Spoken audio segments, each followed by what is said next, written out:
हरिओम नारायण बोलो सदगुरुदेव भगवान की जय। जैसा कि आज आप लोग बापूजी के हरिद्वार का ऑडियो है, सत्संग है, मतलब आप लोग उसको पहले सुनने का प्रयास करिएगा, बढ़िया से सुनकर समझने का भी प्रयास करेंगे।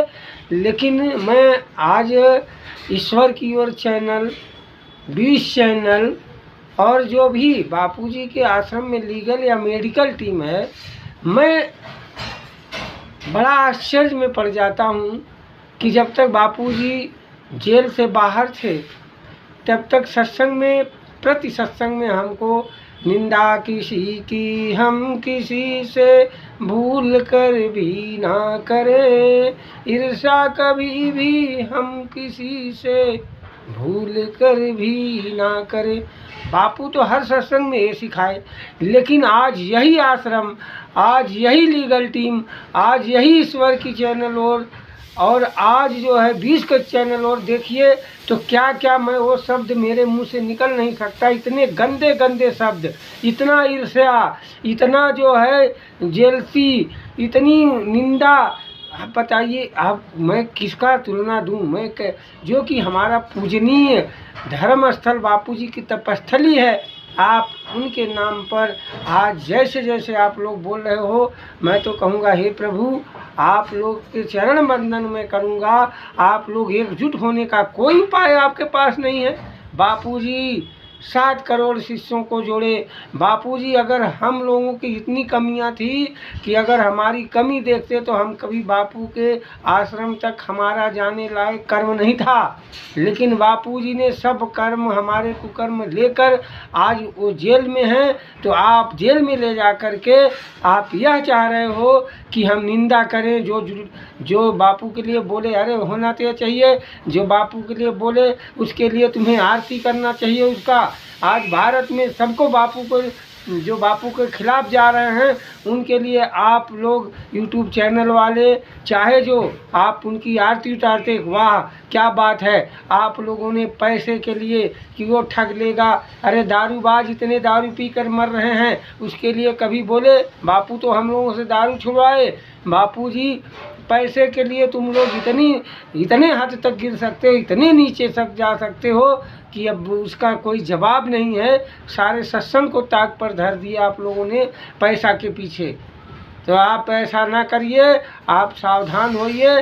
बापूजी का जितना सत्संग बाहर का है वही सत्य है, वही सत्य है। आपने बोला था, अर्जुन 20 चैनल पर बोले थे 2 महीने में, चैलेंज किए थे बापूजी 2 महीने में आ जाएंगे।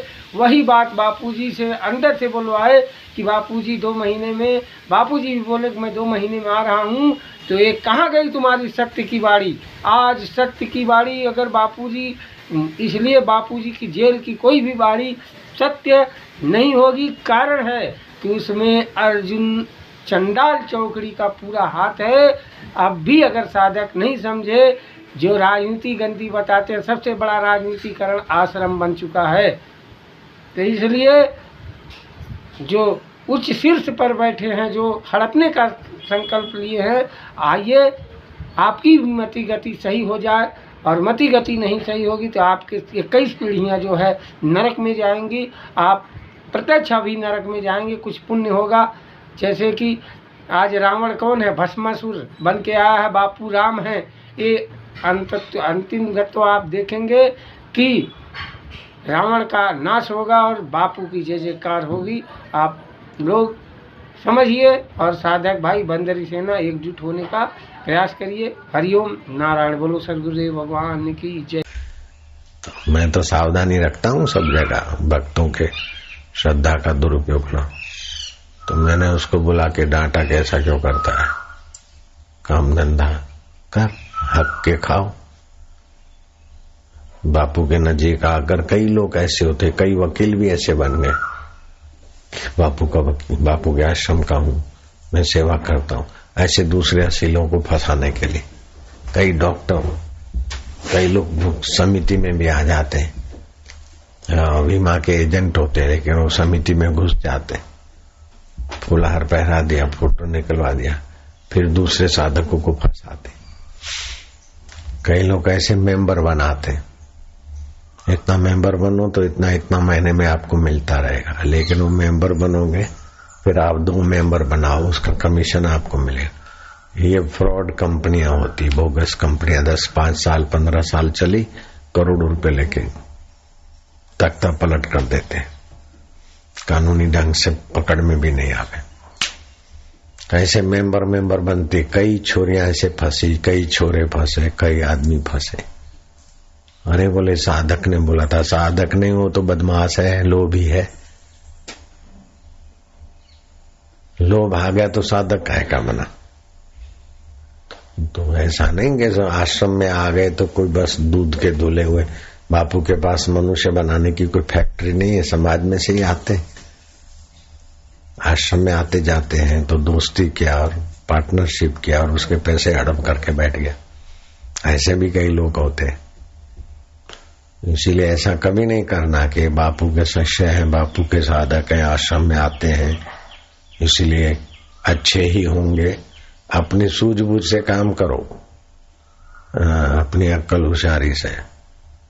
ऐसे तो कई ठग घुस जाते हैं गुरु भाई बना के, कामी, क्रोधी, लोभी, मोही, अहंकारी अपना उल्लू सीधा करने के लिए। तो उसको मैंने डांटा, वो भी मेरे प्रति उसकी श्रद्धा थी, मैं अभी भी मानता हूं।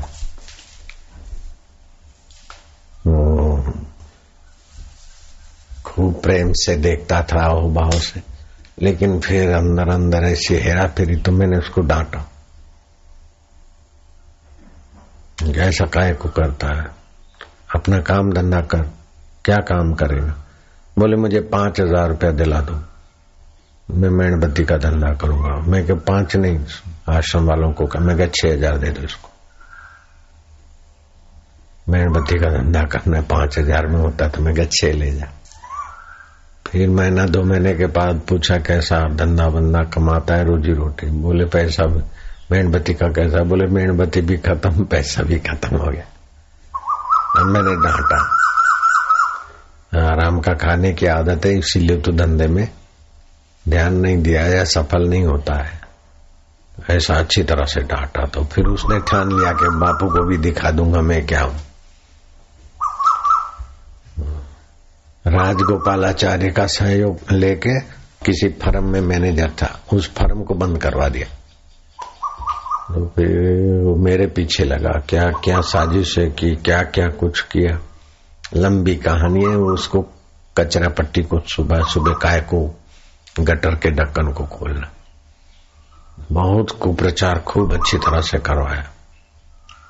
ऐसी ऐसी कहानियां लिखे लिखवाए, कहे, लोगों के पास जाए, मुखियों के पास जाए, समाज के पास जाए, ऐसा है, ऐसा हो गया, ऐसा हो गया, ऐसा।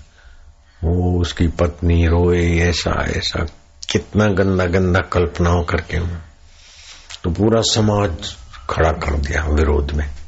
मैं तो किसी को बोलने नहीं जाऊं कि भाई ये झूठ बोलता है, और मैं बोलूं तो सब मानेंगे थोड़ी। आजकल तो कलयुग है, गंदी बात जल्दी स्वीकारेंगे, अच्छी बात तो सुनते सुनते भी पचती नहीं, अच्छी बात सुनते फिर भी हेरा फेरी छूटती नहीं। हद हो गई नालायकी की, नहीं हुई तो खूब बड़ा माहौल इकट्ठा कर दिया। वकील भी जुड़ गए, समाज के आगेवान भी जुड़ गए, क्या क्या लोग जुड़ गए। इंकलाब जिंदाबाद, बोले एक ईंट भी नहीं रहने देंगे। मैं क्या ठीक है, जो होता है करने दो। फिर एक सत्संग में हल्ला बोला उन्होंने, विफल हो गए, थोड़े पकड़े गए, पुलिस आई, क्या करना। मैं क्या अब छोड़ दो। फिर उन्होंने किया, चलने दो। ऐसे करते करते मर गया बुरी तरह, अशांत हो गया। फिर किसी ने कंधा भी नहीं दिया उसको। तो कोई माइयों ने कंधा दिया। तो स्त्री तो लक्ष्मी रूप होती है। लक्ष्मी शमशान में गई तो जिसकी स्त्रियां कंधा देने गई, भगतड़ियां भावना में, चलो बेचारा बेचारा, तो सब चौपट हो गया उनका धन संपत्ति। ये प्राकृतिक विधान से। देखो आज तक मैं नाम भी नहीं बता रहा हूं, क्यों किसकी बेचारे की बदनामी हो। मर गया तुम्हें, उसका बेटा अमेरिका गया, बस कंडक्टर बना, अपेंडिक्स हो गया, हॉस्पिटल में मर गया, वो प्रेत होके फिर अपनी बहन में घुसा। बेटा पहले मरा, बाप बाद में मरा, तो कितना दुख, बहुत हालत खराब। संत सहते जाते तो समझो उनकी निंदा करने वाले का दुष्कर्म बढ़ता जाता, बनता जाता। फिर जब मौका आता है तो धड़ाक से बम ब्लास्टिंग हो जाती प्रकृति। नारायण नारायण नारायण नारायण। फिर अभी भी चला कुप्रचार वालों का, ये फिर दूसरा है। ऐसे छोटे मोटे तो चलते रहते थे, उसने जरा बड़ा किया। फिर अभी जो कुप्रचार चला चैनलों में बच्चों का, ये उसका कितना जोरदार नहीं चला।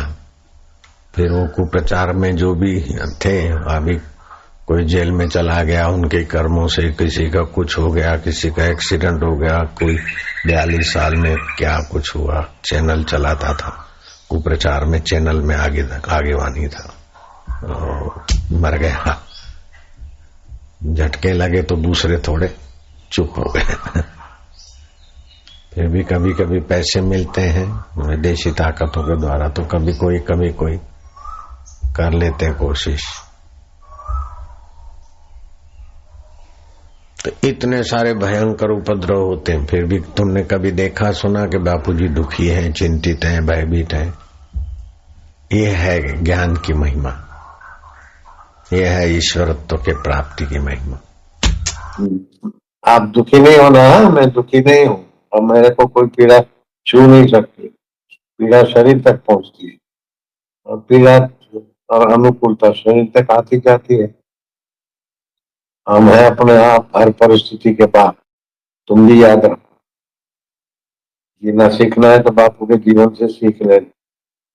पूरे हैं वे मर्द जो हर हाल में खुश है, मिला अगर माल तो उस माल में खुश है, हो गए बेहाल तो उस हाल में खुश है। इसी अपना स्वभाव है, अमरता अपना स्वभाव है, शाश्वतता अपना स्वभाव है। शंकर सहज स्वरूप संभाल, जी ने सत्य को बोला। सारी खुदाई एक तरफ, ईश्वर का ज्ञान एक तरफ है। मंसूर को सूली पे चढ़ा दिया लेकिन दुखी नहीं हुए। सुकरात को जहर देके मार दिया लेकिन सुकरात दुखी नहीं हुए। ऐसा निर्दुख नारायण, नानक जी को धोखाधड़ी करके आरोपों में जेल में डाल दिया लेकिन नानक जी दुखी नहीं हुए। दुख अपने स्वभाव में नहीं है, दुख तो हेराफेरी में है, कपट में, बेईमानी में दुख है। सत्य स्वरूप आत्मा में दुख कहां है?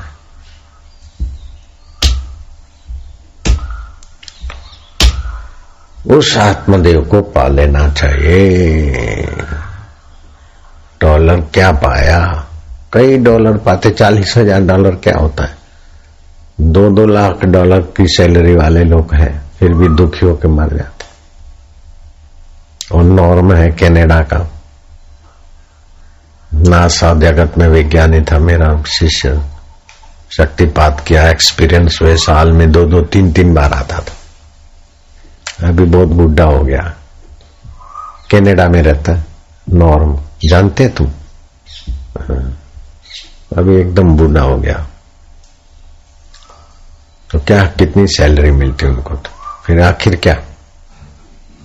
ईश्वर प्राप्ति में लगाए कृपा को, रिसर्च में लगा दिया, पैसे कमा लिया, तो क्या हो गया? डॉलर कमा लिया, $200,000, nothing. You understand? $200,000, 2 lakh, 2 lakh हो गया। कितना आगे का पीछे का फिगर भगवान जाने।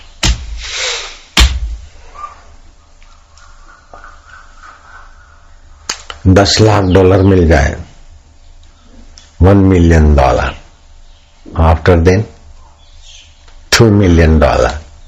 After then, what will be? Nothing. Choice बढ़ जाएगा, डिजायर बढ़ जाएगा, डिजायर में तप के मर जाएगा। क्या करें? Desire less, worry less, ego less, tension less. ऐसी जिंदगी आत्मज्ञान परमात्मा को पाने से। डिजायर नश्वर पाने की है ना, इसीलिए साक्षात्कार नहीं होता। नहीं तो 1 साल में तो हो जाए। 1 साल तो बहुत हो गया। भगवान मिले इसलिए जप करते हैं, और अंदर से जॉब मिले। ओमकार का जप किया तो ईश्वर प्राप्ति के लिए है, तो ईश्वर प्राप्ति की इच्छा भी होनी चाहिए ना। ऐसे जप किया, उसका फल तो है, पुण्य तो है। जो प्रार्थना करते वो फलता है, बापू दर्शन देते, ये सब होता है कनाडा में बैठे। लेकिन ईश्वर प्राप्ति का बड़ा फायदा तो नहीं पाया ना। पहले ईश्वर तत्व का साक्षात, ईश्वर जिससे ईश्वर है उस ब्रह्म तत्व का साक्षात्कार कर ले, बाद में जो भी होता है ठीक है। हमको जबरदस्ती शादी करा, हम क्या नहीं, पहले साक्षात्कार बाद में, तो चले गए। अगर पहले बच्चों को जन्म देते फिर साक्षात्कार करने लगते, पहले पति पत्नी के व्यवहार में रहते फिर साक्षात्कार होता ही नहीं, तो एनर्जी ऊर्जा तो लॉस हो जाएगी। क्या साक्षात्कार? No boyfriend, no girlfriend, God is great friend. मित्र बनाओ तो भगवान को मनाओ, सखा संबंधी।